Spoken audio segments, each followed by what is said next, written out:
If your laptop keeps overheating while gaming, here's how you can cool it down and keep performance stable.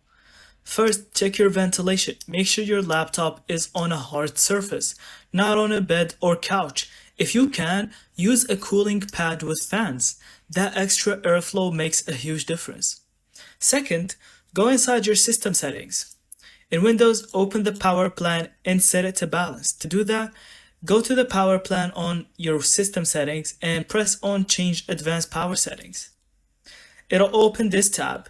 Here, click on the drop down and set to Power Saver or High Performance. That'll stop your CPU from maxing out unnecessarily. Also, limit background apps before gaming. Third, update your GPU drivers like AMD or NVIDIA. Drivers now have performance and power efficiency modes that help control temperatures.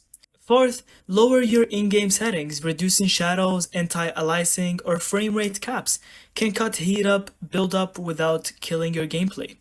Finally, every few months clean your laptop vents with compressed air. Dust buildup is one of the biggest causes of overheating. And thank you so much for watching. I hope you found this video helpful. Don't forget to leave us your thoughts in the comments.